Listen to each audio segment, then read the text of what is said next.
大家好，我是小诺。骨头汤营养丰富，可是很多朋友自己在家炖的汤清汤寡水不香。今天就给大家分享炖骨头汤的小技巧，切记两放两不放。炖出的骨头汤汤浓汁白，味道鲜美不油腻。下面跟着视频一起看看我是怎么做的吧。今天花了16块钱买了一套的大骨头，这一块骨头呢叫仙板子，这一块大骨头，大腿上的骨头。先用刀把这个关节给它切下来，这个关节是活动的。这一块大骨头呢，我们可以用砍刀把它敲断，因为这块太大了，放在锅里不好煮。看一下，里面也是满满的骨水。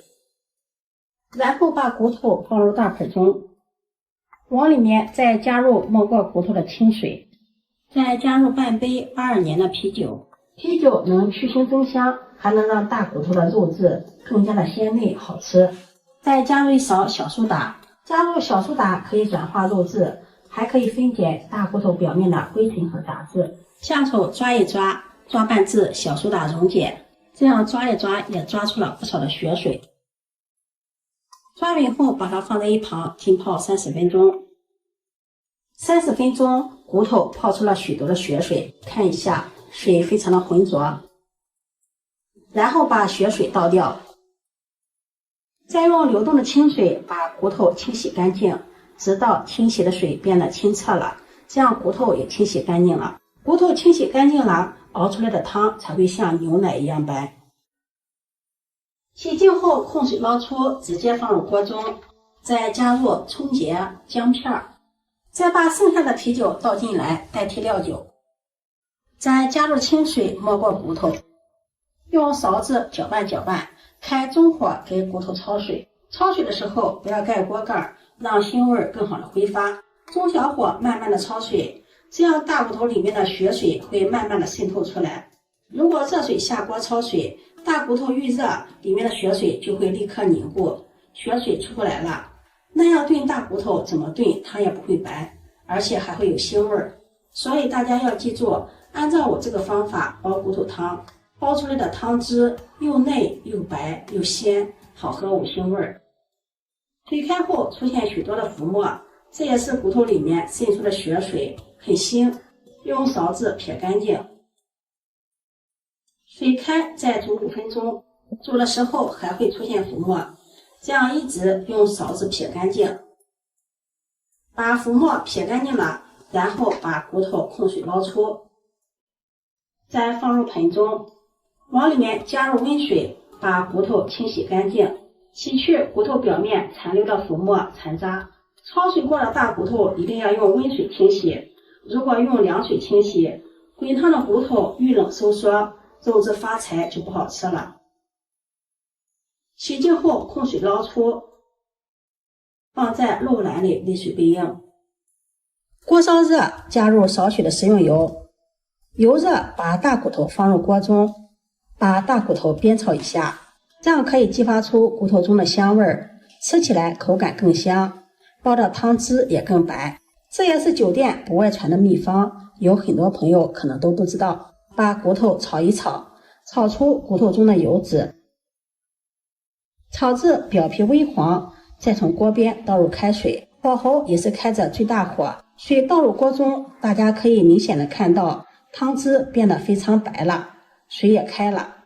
只有加开水炖出来的大骨头汤才会更加的浓白。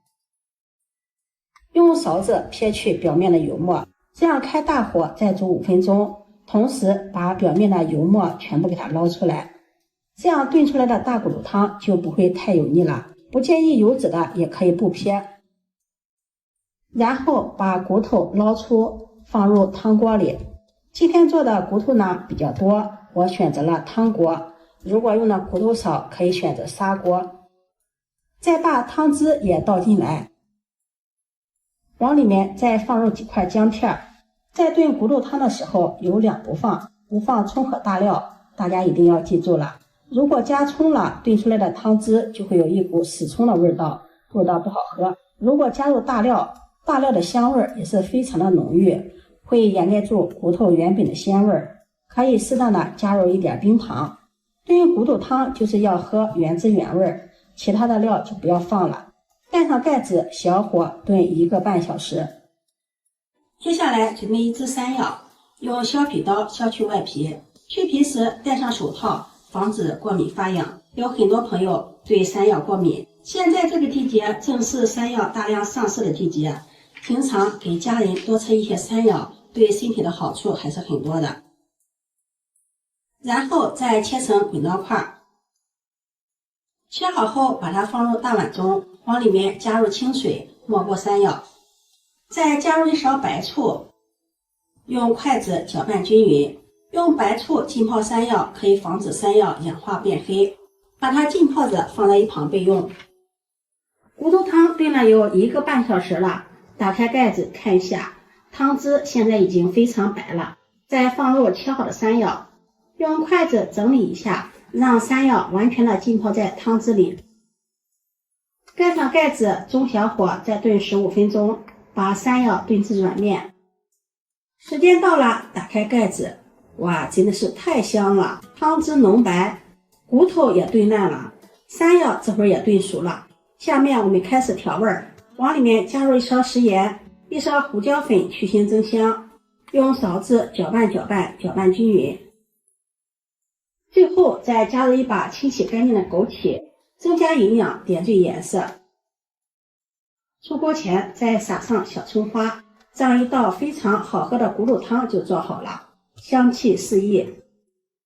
把它盛入碗中，1碗1个大骨头，山药有肉有汤有菜，营养超级的好，汤汁像牛奶一样白，肉质软嫩，轻轻的就脱骨了，还有骨头里面的骨水，还可以吸着吃，像果冻一样特别的香。山药也是非常的软嫩，汤汁鲜香不油腻，这样煲的骨头汤汁白肉嫩，营养好喝不油腻。秋天也是进补的时间，大家可以按照这个方法煲一些骨头汤给家人喝，增加营养，增强免疫力。今天的视频就分享到这里了，如果你喜欢就收藏起来试试吧。喜欢我的视频记得点赞、关注、转发，点我头像可以看到更多美食视频。我们下期视频再见。